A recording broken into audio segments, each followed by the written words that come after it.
अस्सलाम वालेकुम। क्रिकेट हंगामा में नसीम राजपूत एक मरतबा फिर बीटीवी के तमाम नाजरीन से मुखातिब है। कल का मैच कहीं ना कहीं कोयटा ग्लैडिएटर्स के लिए एक ऐसा पैगाम बन गया है कि जो कहीं ना कहीं जिस तरीके की शिकस्त का सामना उन्हें कल करना पड़ा इस्लामाबाद यूनाइटेड के खिलाफ, उसके बाद कम बैक करना इतना आसान काम कोयटा ग्लैडिएटर्स के लिए नहीं होगा। ऑलरेडी वो बहुत मुश्किल से दो चार पॉइंट टेबल पर सबसे नीचे दिखाई दे रहे हैं, लेकिन कल जिस वन साइडेड मुकाबले के बाद कोयटा ग्लैडिएटर्स को शिकस्त का सामना करना पड़ा, आउट क्लास किया कल इस्लामाबाद यूनाइटेड ने फॉर्मर चैंपियन कोयटा ग्लैडिएटर्स को तीनों डिपार्टमेंट में, बैटिंग, बॉलिंग, फील्डिंग, और बिलखुसूस जिस तरीके से उनकी बॉलिंग एक्सपोज हुई कि 130 प्लस का हदफ उन्होंने 10 ओवर्स में बनवा दिया। एक नई तारीख रकम हुई पाकिस्तान सुपर लीग की, जब किसी टीम ने मैच जीता और 10 ओवर्स बचा के भी गए और 10 विकेटों से भी फतह हासिल की, यानी कोई एक विकेट भी हासिल नहीं कर सके इस्लामाबाद यूनाइटेड की। जब वो बैटिंग कर रहे थे कोयटा ग्लैडिएटर्स के बैट्समैन, जिसमें फैफ डुप्लेसी जैसे बैट्समैन भी शामिल थे, और फैफ डुप्लेसी का वो मैंने इंटरव्यू भी सुना था ड्यूरिंग इनिंग्स के, जिसमें उन्होंने कहा था कि ये डबल पेस पिच दिखाई दे रही है जिसपे रन्स करना इतना आसान नहीं है, लेकिन कॉलिन मिनरो ने जिस अंदाज से धुलाई की कोयटा ग्लैडिएटर्स के बॉलर्स की, वो हम सब ने देखा। अब शायद कोयटा ग्लैडिएटर्स के लिए दरवाजे बंद होते हुए दिखाई दे रहे हैं। आज वो अपना बहुत ही क्रूशल मैच कि अब डू एंड डाई वाली सूरत हाल है। आज पेशावर ज़ल्मी के खिलाफ कोयटा ग्लैडिएटर्स खेलेंगे, उनके 4 मैच बाकी हैं। अगर वो 4 में फतह हासिल करते हैं तो कोई एक आउटसाइड चांस उनका प्लेऑफ में पहुंचने में दिखाई देता है, लेकिन इसके चांसेस कल की शिकस्त के बाद अब तकरीबन ना होने के बराबर रह गए। जिस अंदाज से वो शिकस्त हुई, वो अंदाज बहुत इंपॉर्टेंट होता है कि आप कहीं पर भी लड़ते हुए दिखाई ना दें, उसके बाद टीम का मोरल कहाँ होता है इनसे बेहतर कोई नहीं बता सकता जो मेरे शो में मौजूद है। पाकिस्तान के फॉर्मर टेस्ट क्रिकेटर, अपने वक्त के जबरदस्त middle order batsman, Pakistan cricket team के former coach, manager, chairman selection committee, cricket board में बहुत सारी जिम्मेदारियां अंजाम दी, cricket analyst, commentator Haroon Rashid साहब। अस्सलाम वालेकुम हारून भाई। वालेकुम अस्सलाम नसीम। ऑब्वियसली हम सबको भी अफसोस है कि कोयटा ग्लैडिएटर्स ने जिस किस्म की परफॉर्मेंस दी, आपकी फेवरेट टीम थी, हमने आपकी फेवरेट टीम की वजह से सपोर्ट भी किया उसको। कल हमने प्रेडिक्ट किया कि कोयटा को अच्छा करना चाहिए, लेकिन देखें ऑड्स कोयटा के खिलाफ थे। उसकी वजह ये सबसे पहली चीज तो ये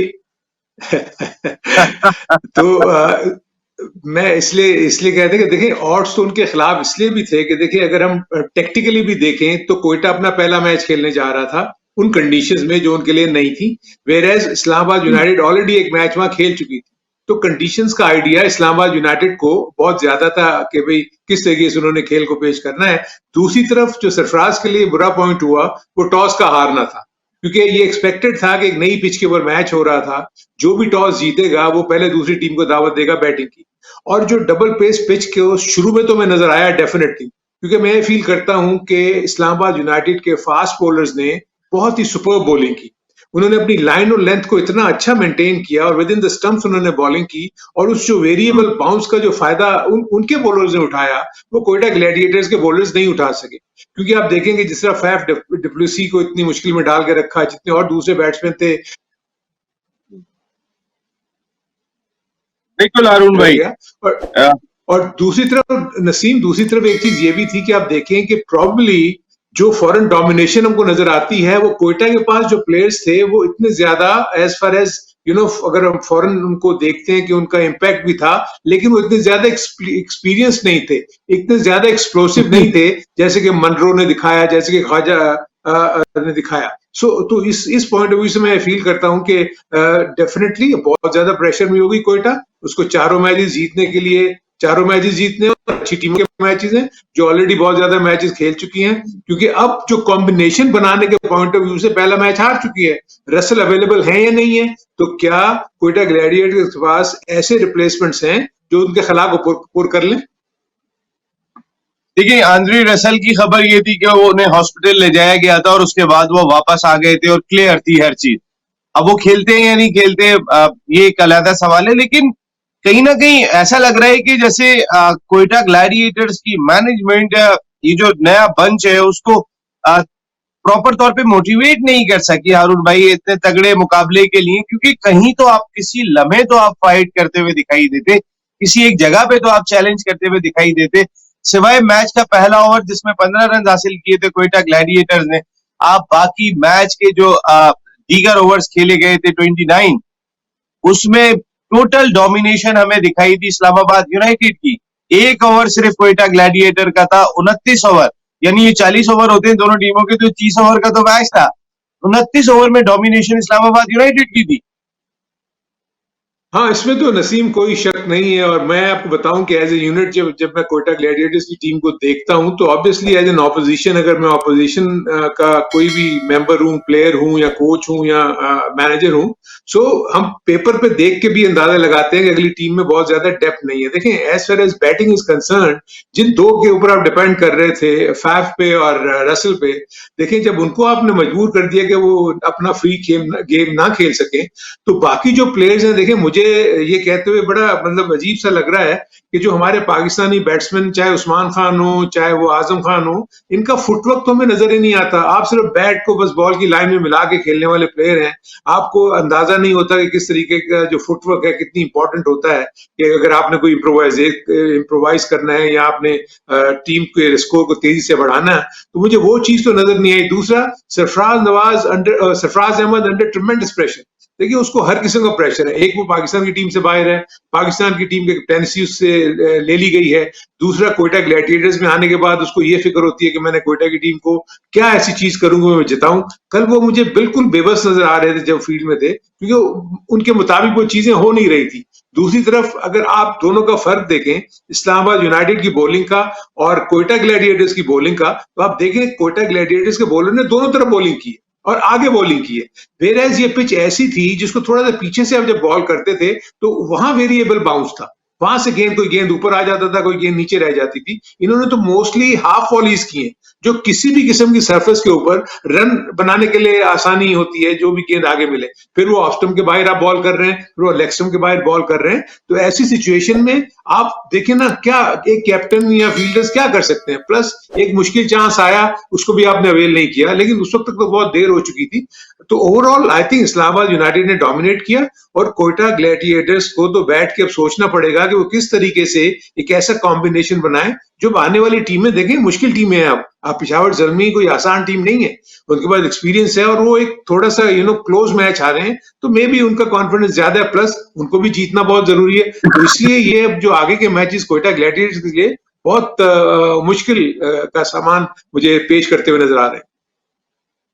और भाई, इस्लामाबाद यूनाइटेड की टीम ने जो अपना पहला मैच अबू धाबी में खेला था अगेंस्ट लाहौर कलंदर्स, वो भी वो जीतते जीतते रह गए थे कि जब शादाब ने ओवर नहीं किया था, वरना 7 गेंदों पे 22 रन दरकार थे उन्हें मैच में फतह के लिए, उस पिच पे के जो कहीं ना कहीं थोड़ी सी डिफिकल्ट भी दिखाई दे रही थी। और वहां एक अपनी मिस्टेक से जो है वो मैच लूज कर गए थे, वहां इस्लामाबाद यूनाइटेड बना। उन्होंने बहुत अच्छी क्रिकेट खेली है अबू धाबी में जाने के बाद। ये इसमें कोई शक नहीं है। देखिए, हम पहले भी कह रहे थे कि थोड़ा सा जो शादाब है, यंग है, ऑब्वियसली वो अपनी गलतियों से सीखेंगे। अब उन देखते हुए कल उन्होंने कोई इतनी बुरी कप्तानी नहीं की। बहरहाल बेसिकली तो उनकी बैटिंग ने उनको मैच जिता दिया, खासतौर पर दोनों ओपनर्स ने जिस तरीके से वो खेले। लेकिन फील्ड में उनके बॉलर्स ने according to the plan bowling की, जो कि एक बहुत अच्छी चीज थी। यानी जो भी प्लान सेट हुआ था, उनके बॉलर ने तकरीबन वही बॉलिंग की। मुझे वसीम ने बहुत इंप्रेस किया, the way he was bowling. उसने सिर्फ 12 रन दिए 4 ओवर्स में, और उसने हर बैट्समैन को मुश्किल में डाला। ठीक है, उसको हेल्प मिल रही थी, थोड़ा गेंद पिच में इनकंसिस्टेंट बाउंस था, जो हमेशा एक बैट्समैन को दो माइंड में कर देता है कि मैं आगे खेलूं या पीछे खेलूं। जो फैफ का आउट होना है, वो देखें, उसको नहीं समझ में आ रही थी कि वो आगे जाए या पीछे जाए, क्योंकि जब वो आगे जाता था तो बॉल एकदम से उड़ जाती थी और उसके ग्लव पे लगती थी। तो वो अपनी जगह पे रह के खेलने की कोशिश की, ये गेंद थोड़ी सी नीची रही, थोड़ी आगे आई थी, जिसको आगे आगे खेलना चाहिए था। लेकिन ये वो साइकोलॉजिकल एडवांटेज होता है ऐसी बॉलिंग साइड को, जो इस किस्म की पिच पे जो हेल्प कर रही हो थोड़ी सी, खास तौर पर फास्ट बॉलर्स को। तो एक उन्होंने एक अच्छा डिसीजन लिया कि उन्होंने स्पिनर निकलाया। पिच को देखते हुए उन्होंने एक फास्ट बॉलर को ऐड किया, जिसकी वजह से उनको और फायदा हुआ, क्योंकि आकिफ कल टीम में आए थे और मूसा खान आए थे, वेरएस फहीम अशरफ जो है वो बाहर हुए थे। सो ओवरऑल मैं देखता हूं कि जो बेंच पे लोग हैं इस्लामाबाद यूनाइटेड के, वो सोच समझ कर टीम में तब्दीलियां ला रहे हैं। बिल्कुल, बहुत सोच समझ के तब्दीलियां लाने की जरूरत दिखाई देती है, क्योंकि जाहिर है इस वक्त एक चीज सामने दिखाई दे रही है, पाकिस्तान सुपर लीग फिर इटसेल्फ ऐसी प्रोडक्ट है कि जहां से पाकिस्तान टीम के दरवाजे थोड़े से आसान हो जाते हैं। तो हर शख्स की ख्वाहिश होती है कि वो इस लीग के अंदर परफॉर्म करता हुआ दिखाई दे। हर में कहीं ना कहीं, जैसे मेरा सवाल ये था कि मैनेजमेंट का भी बहुत बड़ा रोल होता है कि अगर खिलाड़ी चेंज हुए हैं उनको बंच बनाना। देखे ना, अलग अलग कलियां पड़ी होंगी, भले कितनी भी बेहतरीन हो, लेकिन अगर जब तक उसको गुलदस्ता बनाना है तो साथ में जोड़ना पड़ता है। तो क्या मैनेजमेंट गुलदस्ता बनाने में कहीं ना कहीं नाकाम रही? क्योंकि चाहे आप उस्मान से उठा के देखें, अ, ऐसा लगा कि कोयटा के बैट्समैन, जो पाकिस्तान टीम का हाल है इस वक्त कि वो अपने 40 रन के लिए खेल रहे होते, ऐसा लगा कि वो कहीं न कहीं चांस लेने नहीं जा रहे थे। कभी आपको किसी अच्छी गेंद को भी स्ट्रोक खेल के बॉलर की लाइन लाइन खराब करनी पड़ती है, लेकिन वो इसलिए भी नहीं गए। उस्मान ने पहले ओवर में 2 चौके लगाए, 8 रन स्कोर किए, 9 रन स्कोर किए, उसके बाद वो 17-18 गेंदों तक उनके वही 9 रन थे। तो कहने का मकसद ये है कि वो जो चांस लेना होता है वो नहीं ले रहे। नसीम, अगर आप और तरीके से देखें कि जो जो हालात पेश आए, सबसे पहली चीज तो ये कि आप देखेंगे सरफराज जो कि टीम के कैप्टन थे, उनका अबू धाबी में पहुंचना अनसर्टन था। ये नहीं पता लग रहा था कि कब वो आएंगे, कब नहीं आएंगे, कब वीजा लगेगा, कब वीजा नहीं लगेगा। अनवर अली लास्ट मोमेंट में टीम से बाहर हो गए because of the Covid situation. So ये वो हालात थे जिसमें मोइन खान और प्रॉब्ली सरफराज इकट्ठे बहुत ज्यादा बैठ नहीं सके। प्लस सरफराज के बाद जाने से उनका क्वारंटीन का पीरियड भी थोड़ा लेट शुरू हुआ।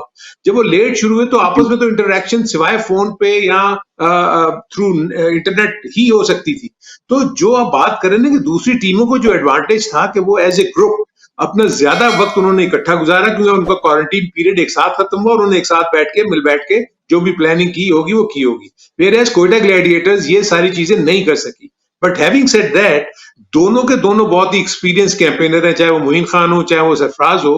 तो बहुत जल्दी उनको उस कॉम्बिनेशन को, इस चीज को बावर कराने की जरूरत थी कि देखें ये डू एंड डाई सिचुएशन वाला मैच है और हमने कैसे करना है। प्लस उनको बैकअप के लिए रसल और फाफ की जो एक्सपीरियंस मौजूद था, इंटरनेशनल एक्सपोजर, और वो उन्हीं से डिपेंड कर रहे थे कि वो उनको कंट्रीब्यूट करेंगे। अगर आप इसी को आप दूसरी तरफ ले जाए इस्लामाबाद यूनाइटेड को, कि जो उनके फॉरेन प्लेयर्स थे वो भी इक्वली इतने ही अच्छे थे जितने फैफ और रसल थे।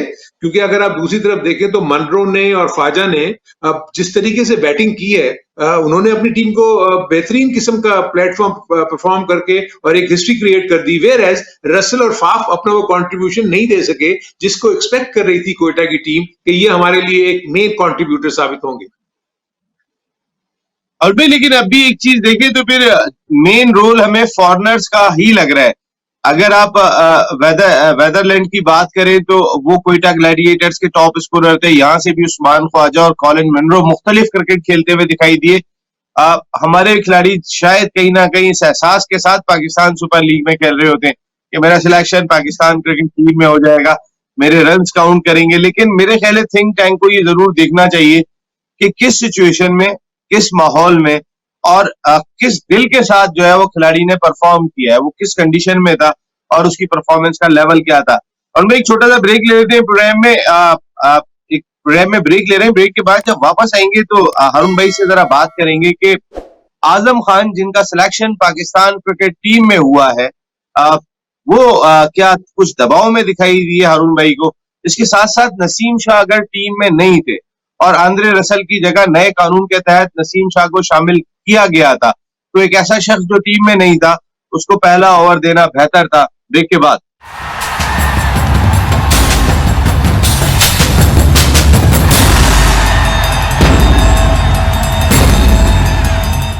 क्रिकेट हंगामा में एक मरतबा फिर आपको खुशामदीद कहते हैं। कोयटा ग्लैडिएटर्स की इस्लामाबाद यूनाइटेड के खिलाफ यकतरफा मुकाबले के बाद अफसोसनाक, बल्कि दूसरे लफ्जों में कह सकते हैं आपके जिस मार्जिन से शिकस्त हुई है कोई एक्सपेक्ट नहीं कर रहा था। अब तक भी लीग की जो हिस्ट्री है उसकी सबसे कामयाब टीम को शर्मनाक शिकस्त का सामना करना पड़ा। 10 विकेटों से शिकस्त हुई और उसके साथ साथ 10 ओवर बचा के भी लेके गए इस्लामाबाद यूनाइटेड के प्लेयर्स, दोनों ओपनर्स। कहने का मकसद यह है कि कहीं पर स्टैंड करती हुई दिखाई नहीं दी कोयटा ग्लैडिएटर्स की टीम। हारून भाई, आजम खान का सिलेक्शन पाकिस्तान क्रिकेट टीम में हुआ, उसका इम्पैक्ट कहीं आपको आजम खान की अपनी परफॉर्मेंस पे दिखाई दिया? अगर उन्होंने एक स्ट्रोक बाउंड्री का मारा है तो उसके बाद 4 गेंदें शैल में चले गए, एक एहसास के साथ के मुझे शायद लोग मॉनिटर कर रहे हैं, मेरी कारकर्दगी को देख रहे हैं। वेयर इज आजम खान जो अपना एक नेचुरल गेम होता था उससे हटे हुए थे। नसीम, ये इससे भी पहले जो आपने बड़ा अच्छा पॉइंट रेस किया जो इंटरनेशनल डोमिनेशन का, उसके ऊपर थोड़ा सा मैं आ जाऊं कि ये पाकिस्तान के पॉइंट ऑफ व्यू से भी सोचने का मकाम आ चुका है, जो भी थिंक टैंक। आप देखें कि अभी तक पाकिस्तान की टीम की जितनी भी टीमों के साथ मुकाबला हो रहा था वो लोअर रैंक टीम थी। इस पीएसएल की लीग में पाकिस्तान की टॉप बॉलिंग खेल रही है, और कुछ ऐसे खिलाड़ी हैं जो कि टॉप टीम्स जो दुनिया की हैं, चाहे वो न्यूजीलैंड हो, ऑस्ट्रेलिया हो, उनकी T20 टीम का हिस्सा है, और वो एज ए बैट्समैन वो यहाँ पर हिस्सा अपना खेल पेश कर रहे हैं।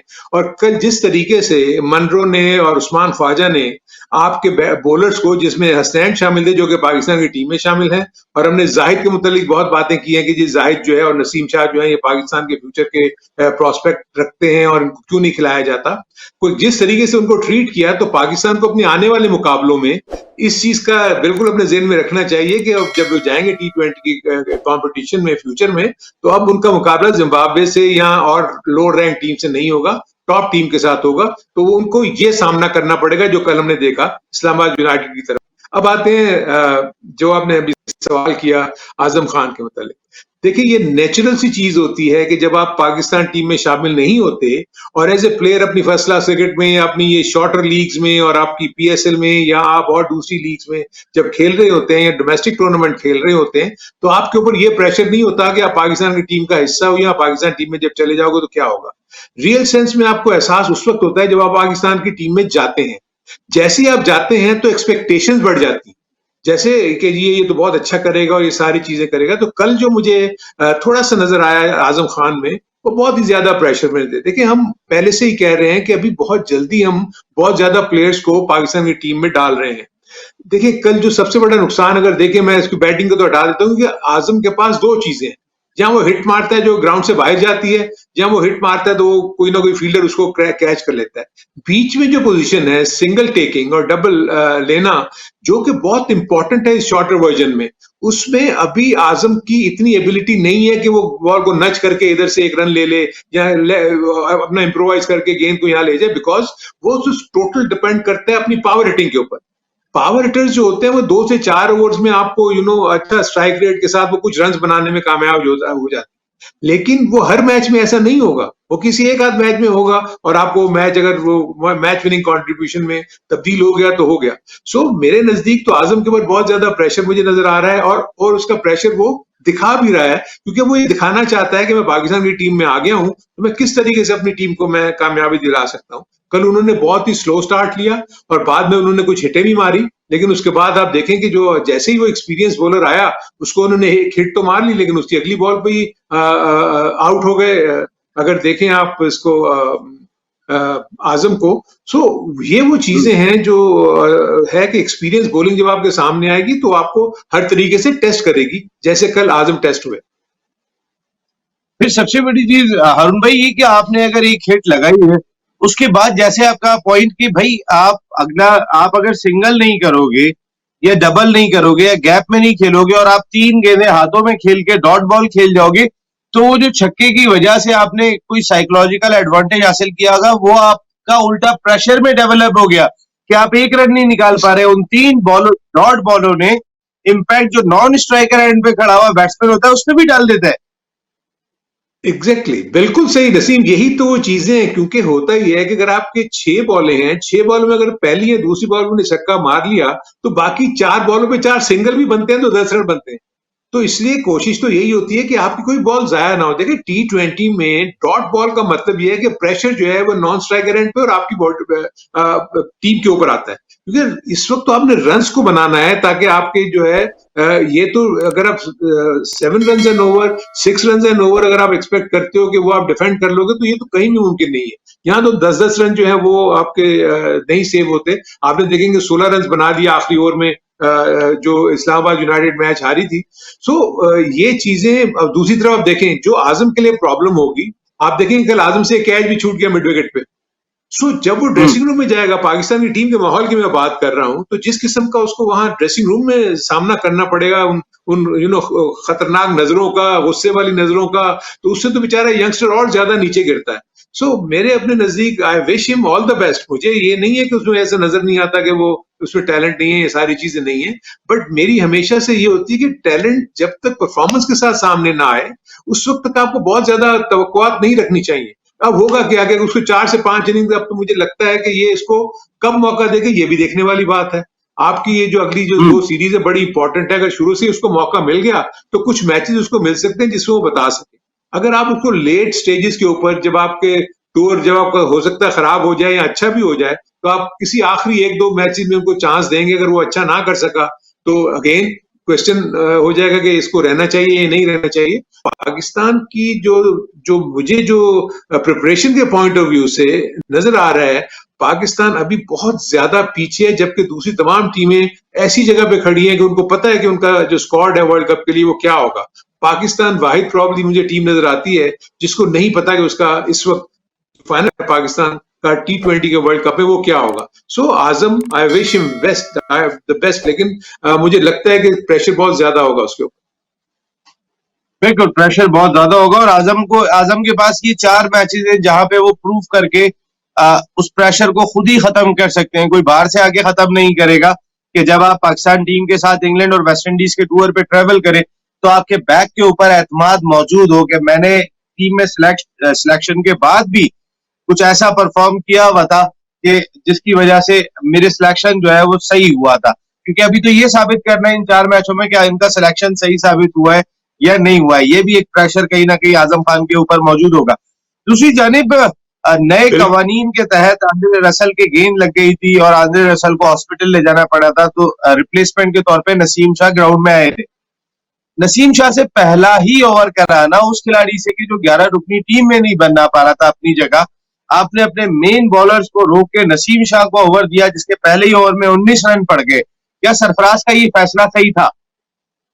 देखिए नसीम, सबसे बड़ी बात तो ये है कि आप ये तो पहले ओवर की बात करने की जो आप कह रहे हैं, ठीक है, सबसे पहले तो एज ए रिप्लेसमेंट आपने नसीम शाह को लिया। नसीम शाह पिछले पता नहीं कितने महीनों से अनफिट है, वो एक भी मैच नहीं खेला। वो प्रैक्टिस के बाद जब वो अपनी फिटनेस उसने शो किया तो उसने कैंप के दौरान अपनी फिटनेस को शो किया और वो टीम में सिलेक्ट हो गया।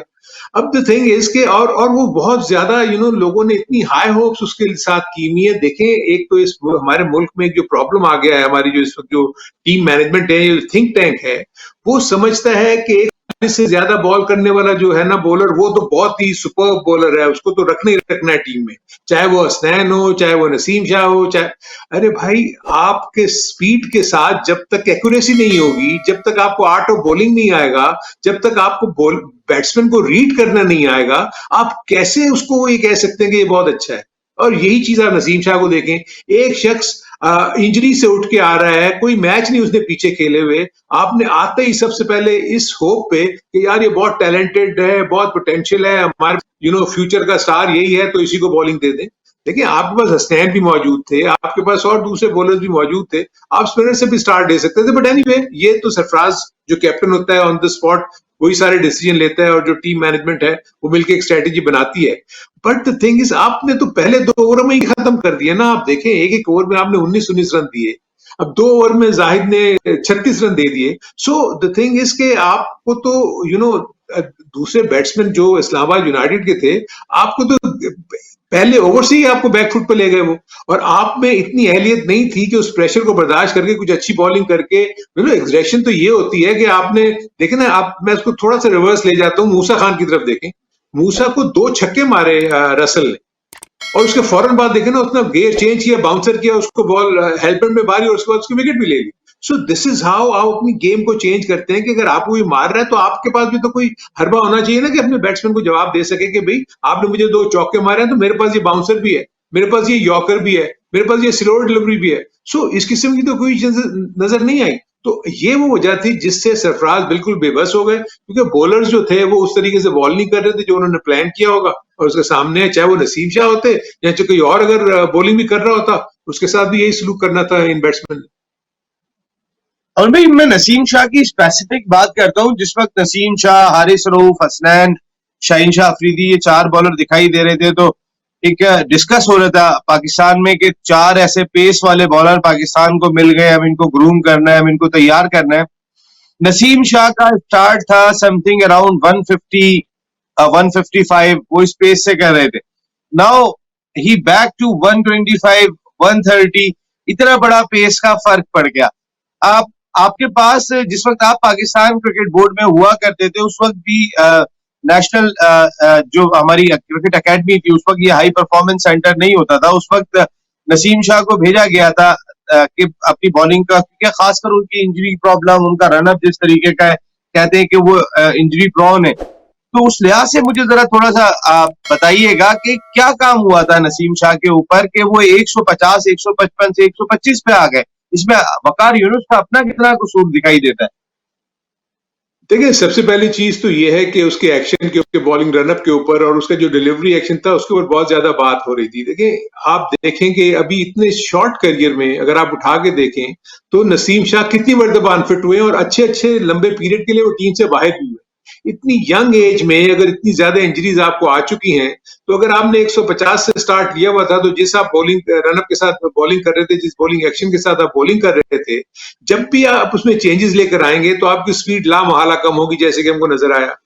अब मसला ये है कि जब स्पीड अगर आपकी कम होती भी है ना, तो आपकी एक्यूरेसी और आपका पॉइंट ऑफ जो आपका जो लाइन है जिसके ऊपर आपने बॉलिंग करनी, जिसको हम चैनल बॉलिंग कहते हैं, तो कम से कम आप उसके ऊपर तो आते हैं ना।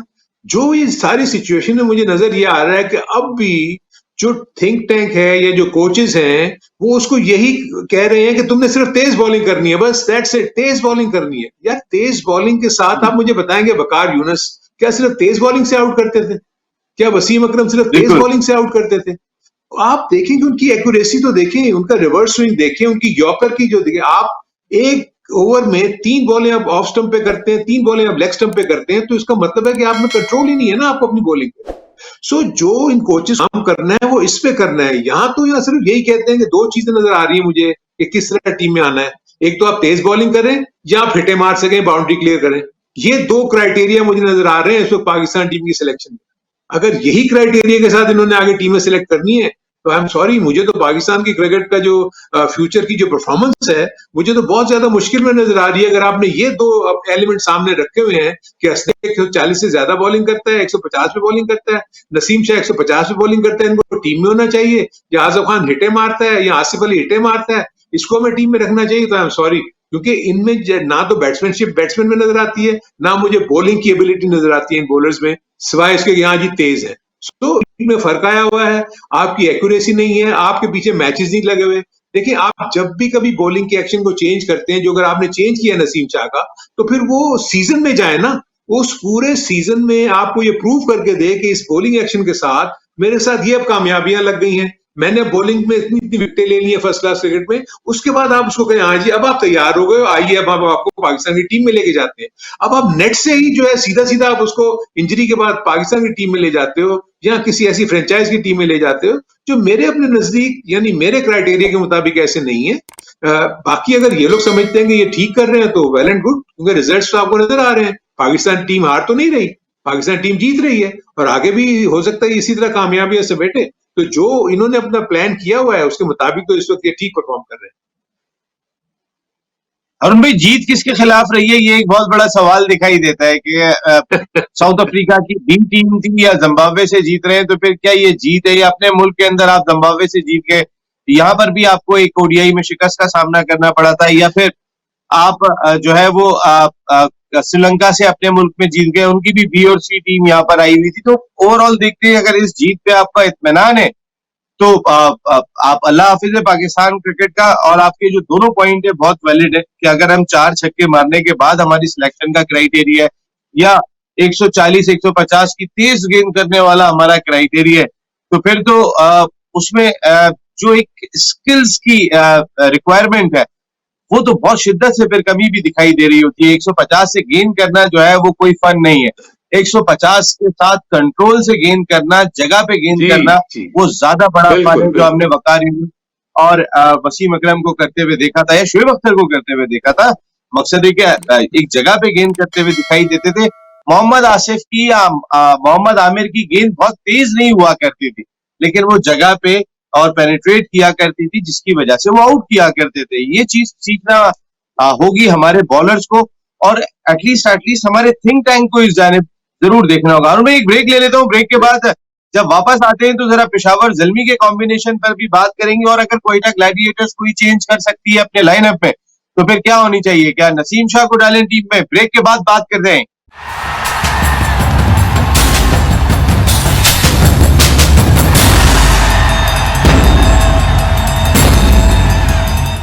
क्रिकेट हंगामा में एक मरतबा फिर आपको खुशामदीद कहते हैं। हंगामा तो इस वक्त वाकई में कोयटा ग्लैडिएटर्स के कैंप में होगा, क्योंकि जिस तरीके की शिकस्त का सामना करना पड़ा इस्लामाबाद यूनाइटेड के खिलाफ उन्हें अपने गुज़श्ता रात के मैच में, और आज उन्होंने पेशावर ज़ल्मी का सामना करना है। और अब वो सूरत हाल में है कि डू एंड डाई, अब अभी करो या मरो, दूसरा कोई चांस अब मौजूद दिखाई नहीं दे रहा। मैच जीतना है तो सर्वाइवल है, अदरवाइज अपने 10 मैच तो आपने खेलने ही है, वो पूरे कर लेंगे और रस्मी कार्रवाई होगी। लेकिन अगर रस्मी कार्रवाई से बचना है तो हर मैच में कोयटा ग्लैडिएटर्स को फतह हासिल करना होगी। लेकिन जिस तरह पिछले मैच में शिकस्त हुई, ये एक अपहिल टास्क दिखाई देता है। अरुण भाई, जरा जल्दी से कोयटा को समेटते हैं, जरा पेशावर ज़ल्मी की तरफ आते हैं। कोई एक चेंज कोयटा ग्लैडिएटर्स की टीम में आप समझते हैं होना चाहिए? हसन खान की सूरत में इनके पास एक ऑलराउंडर मौजूद है, इसके साथ साथ उस्मान शनवारी की सूरत में इनके पास बॉलर दिखाई दे रहा है, बाकी कोई ऐसा बड़ा ऑप्शन दिखाई नहीं दे रहा। देखिए, सबसे पहली बात तो यह है कि मैं अगर मेरी पॉइंट ऑफ व्यू से, तो मैं तो पहले उस्मान शनवारी को मौका देता नसीम शाह के बजाय, क्योंकि उसकी रीजन ये थी कि उस्मान शनवारी जो है वो क्रिकेट खेलते हुए आ रहे हैं, डोमेस्टिक क्रिकेट भी उन्होंने खेली है और वो भी टीम का हिस्सा भी थे। नसीम शाह इंजरी से वापस आ रहे थे, उनको बॉलिंग का कोई इतना ज्यादा पीछे बैकअप नहीं था कि मैच सिचुएशन में उन्होंने बॉलिंग की है। लेकिन अब सिचुएशन कोयटा ग्लैडिएटर्स के लिए मुश्किल होगी कि अगर किसी को भी वो मौका देते हैं तो उसका ये पहला मैच होगा, और जब भी आप किसी को पहला मैच देते हैं तो वो एप्रीहेंसिव होता है, उसको पता है कि आज मुझे पहला मौका मिल रहा है, मुझे अच्छा करना है। मेरे अपने नजदीक मुझे लगता नहीं है कि वो ये करेंगे। मुझे लगता है कि अब तो उनको खिलाना तो नसीम शाह को ही चाहिए, बिकॉज वो खेल चुका है और उसको अब इन कंडीशन का पता भी है। कल उसकी जो गलतियां हुई, हो सकता है आज इसको रिपीट ना करे। मेरे नजदीक तो टीम में कोई खास चेंज, अगर तो इसी पिच के ऊपर मैच है। जहां तक आपने कहा कि हसन खान, यस वो टीम में मौजूद है। हसन खान अगर टीम में आता है ना तो फिर वो जाहिद महमूद की जगह पे आएगा, क्योंकि आप ये देखें कि हसन की सूरत में आपको 3 चीजें मिलती है। नंबर 1 कि वो आपको बॉलिंग कर देगा, नंबर 2 कि वो बैटिंग कर सकता है, नंबर 3 कि वो आउटस्टैंडिंग फील्डर है। आपको जो फील्ड में जो एनर्जी देने वाले लोग हैं, जो इस किस्म के मौसम में खेल रहे हैं, कल आप देखेंगे कल काफी हीट थी। अगर आप नोट करें तो इतनी ज्यादा movement in between the wickets, जब ओवर्स आपके खत्म होते थे तो लोग तेजी से मूव नहीं कर रहे थे, इवन आप देखेंगे लोग उतार रहे थे। कंडीशन मुश्किल है, बैक टू बैक मैचेस हो रहे हैं। अब कितना प्रेशर इनकी बॉडीज ले सकती हैं इन सारे आगे के आने वाले मैचेस में, क्योंकि अब तो डेली समहाउ द अदर कोई ना कोई मैच होगा किसी भी टीम का। तो मेरे अपने नजदीक कोयटा ग्लैडिएटर्स को इसी सेटअप के साथ इसलिए जाना चाहिए कि ये एक मैच खेल चुके हैं। किसी नए प्लेयर को लाने का मतलब ये है, हाँ अगर आपने स्पिनर को लेके आना है तो स्पिनर की जगह चेंज बनती हुई नजर आ रही है। लेकिन फिर लोग कहेंगे जाहिद को पहला मैच खिला के आपने बाहर कर दिया, पहला मैच तो किसी को भी बुरा हो सकता है। मोर और लेस जो नजर आता है, सेम कॉम्बिनेशन आज के मैच में मुझे नजर आता है अगेंस्ट पेशावर ज़ल्मी, जो कि ऑब्वियसली एक बड़ी अच्छी टीम है जिनका इनके साथ मुकाबला है। हाँ भाई, लेकिन क्या ये पॉसिबिलिटी आपको लगती है, थोड़ा सा बताइएगा उस्मान के बारे में, जो ओपनर थे कोयटा ग्लैडिएटर्स के, उनका एतमाद आपको कैसा लगा? वेदरहाल्ड जो है वो ओपन भी कर लेते हैं और ऑस्ट्रेलिया में ओपन करते रहे, अगर उनको फैफ डुप्लेसी के साथ ओपन करा के हसन को आप नीचे इन कर लेते तो क्या आपको ये एक पॉसिबिलिटी दिखाई देती है ऐसा?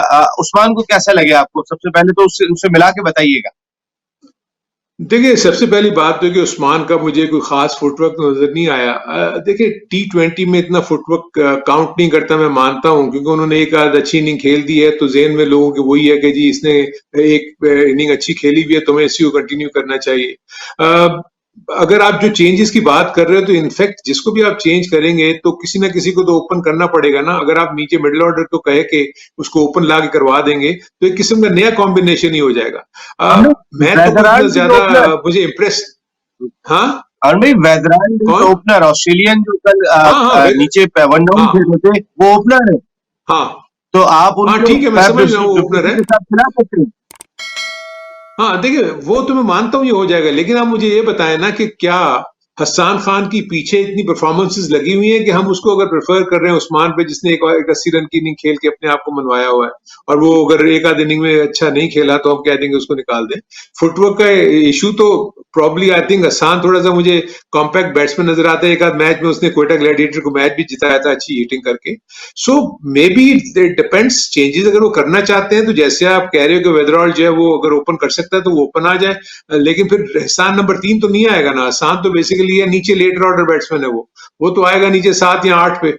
तो क्या ऊपर टॉप ऑर्डर को टच करने से आप नीचे वाली अगर उसको मजबूत करना चाह रहे हैं लोअर ऑर्डर को, सो ये अब तो कोयटा ग्लैडिएटर्स के ऊपर ही डिपेंड करेगा। लेकिन मैं सम और दी अदर फील करता हूं कि सेम कॉम्बिनेशन के साथ जाना चाहिए। अगर उन्हें चेंज ही करना है तो फिर नीचे स्पिनिंग डिपार्टमेंट में किसी को देख के, वो अगर हसन को लाना चाहते हैं तो वो चेंज कर सकते हैं।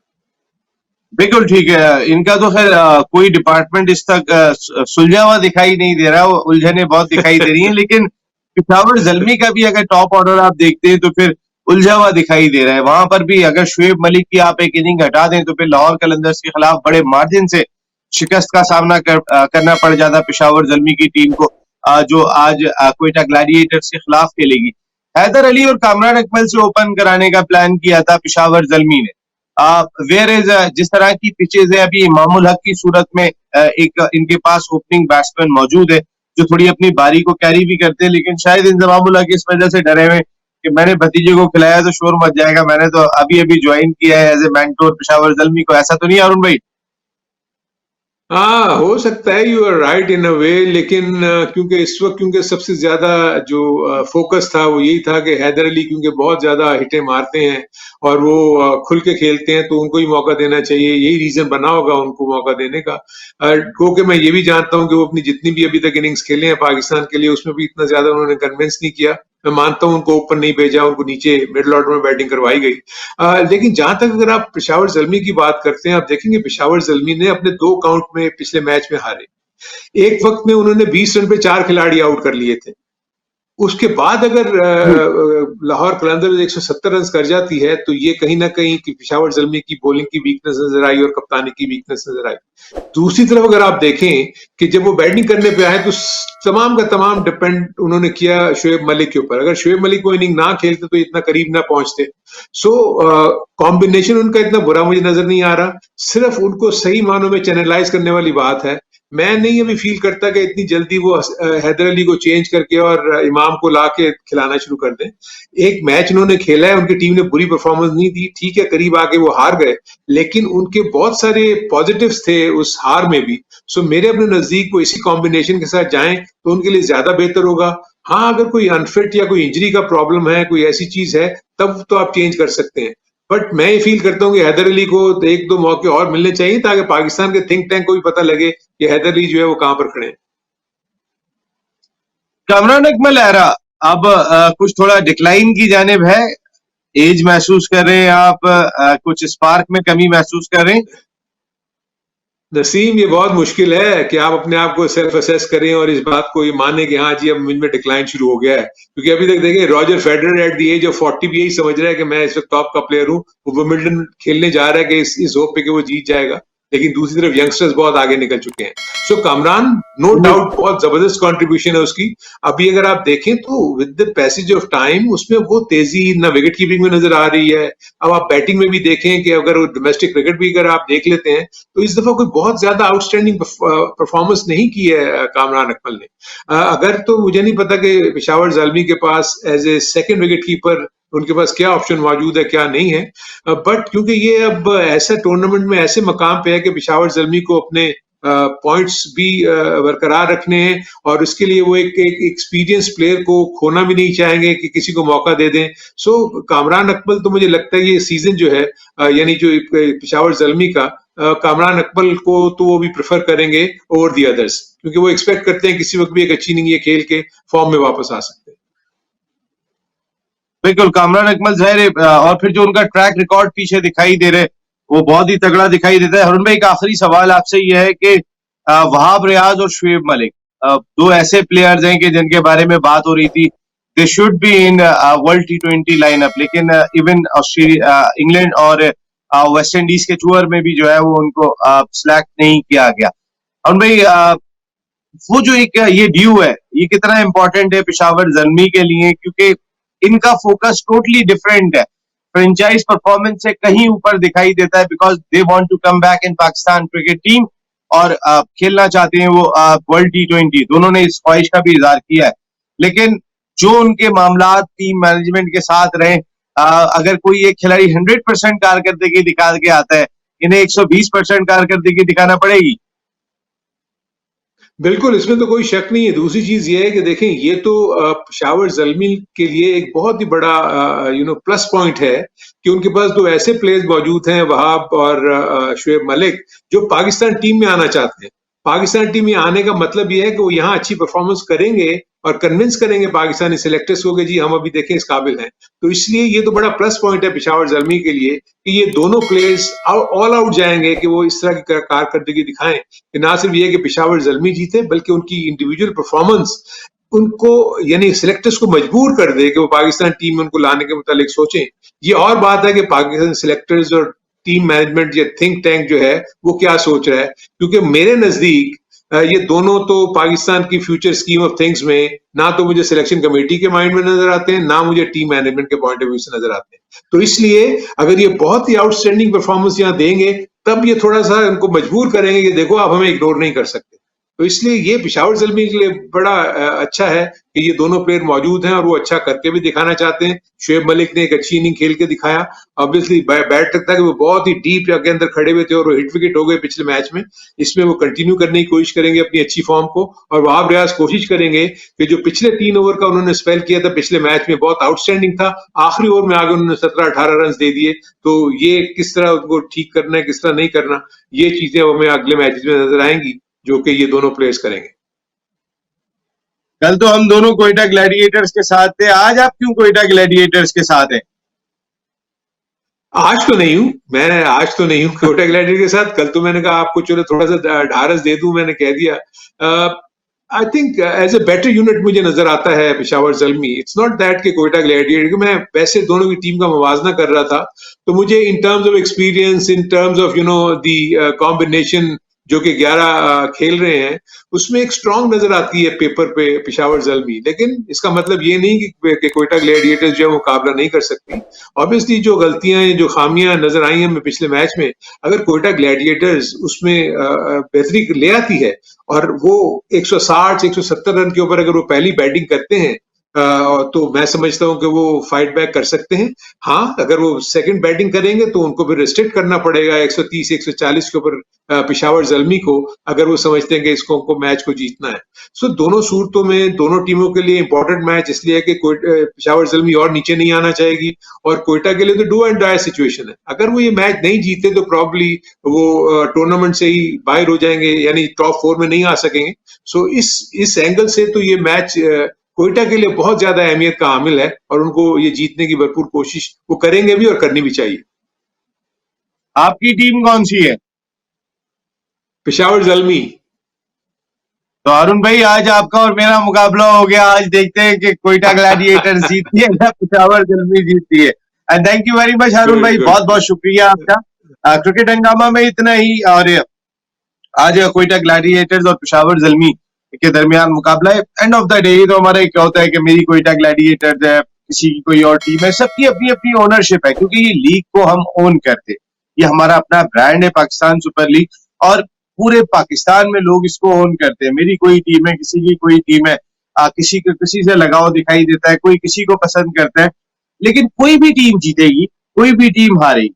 एंड ऑफ द डे जो भी जीत रहा है पाकिस्तान, फतह पाकिस्तान की ही हो रही है, क्योंकि ब्रांड पाकिस्तान का है। इस ब्रांड से प्लेयर्स ने जाके एंड ऑफ द डे खेलना पाकिस्तान से ही है।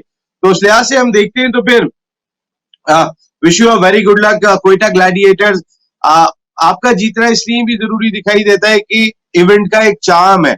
अगर इतनी जल्दी एक टीम बाहर हो जाती है कि अभी उसके 3 मैच बाकी हो, तो उसके बाद तो इवेंट के चार्म में जरूर फर्क पड़ेगा, और कहीं ना कहीं मुल्तान सुल्तान की अपने भी शायद चांसेस पे कुछ फर्क पड़ जाए। लेकिन कोयटा ग्लैडिएटर्स के इवेंट में रहने की वजह से एक बैलेंस बना हुआ दिखाई दे रहा है, कहीं ना कहीं थोड़ा बहुत जो टीमों को सपोर्ट कर सकता है। तो यहाँ नसीम राजपूत अपनी पूरी प्रोडक्शन टीम के साथ चाहता है इजाजत। जिंदगी रही तो फिर कल शाम को 4 बजे आपसे फिर मुलाकात होगी। टिल देन अल्लाह निगहबान।